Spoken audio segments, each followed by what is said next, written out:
കഴിഞ്ഞ ദിവസം ഞാൻ റോഡിൽ കണ്ട ഒരു ബോർഡാണ്, ഒരു ചെരുപ്പ് കടയ്ക്ക് സൂര്യപ്രഭ എന്ന് പേര് കൊടുത്തിരിക്കുന്നത്. ഒന്നെങ്കിൽ ആ പേര് അവരുടെ മക്കളുടെ പേരിലുള്ളതാകാം, അതും അല്ലെങ്കിൽ ആ പേര് നേരത്തെ ഫേമസ് ആയിട്ടുള്ള പേരാകാം. പഴയ ഒരു ചെരുപ്പ് കടയായിരുന്നു. അതിൽ എംബ്ലമാണ് എനിക്ക് ഇഷ്ടപ്പെട്ടത്. രണ്ട് മൂന്ന് എംബ്ലങ്ങൾ കൊടുത്തിട്ടുണ്ട്. ഒന്നൊരു ബാഗിൻ്റെയും ഷൂസിൻ്റെയൊക്കെ പടമാണ് കൊടുത്തിരിക്കുന്നത്. അതുകൂടാതെ സൂര്യൻ്റെ പടവും കൊടുത്തിരിക്കുന്നു. അതുകൂടാതെ ഒരു ചന്ദ്രൻ്റെ പടം കൂടെ കൊടുത്തിട്ടുണ്ട് അതിൽ. പ്രായ്ക്ക് ചന്ദ്രന് സമാനമായിട്ടുള്ള ഒരു പടമാണ് അവിടെ കൊടുത്തിരിക്കുന്നത്. അത് ശ്രദ്ധിച്ചാൽ മനസ്സിലാകും. അപ്പം ഒരുപാട് പ്രത്യേകതകളുണ്ട് ആ ബോർഡിന്. കാണാൻ നല്ല രസമുണ്ട്. അതൊക്കെ ആയിരിക്കും ആ ബോർഡിനെ ഇത്രയും ഹൈലൈറ്റ് ചെയ്യുന്നത്.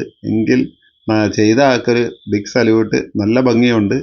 സൂര്യയാണെങ്കിലും പ്രഭയാണെങ്കിലും നല്ല സർവീസ് നൽകി കഴിഞ്ഞാൽ ആ ചെരുപ്പ് കട അവിടെ കൂടുതൽ കാലം നിലനിൽക്കും എന്ന് പറഞ്ഞുകൊണ്ട് നിർത്തട്ടെ.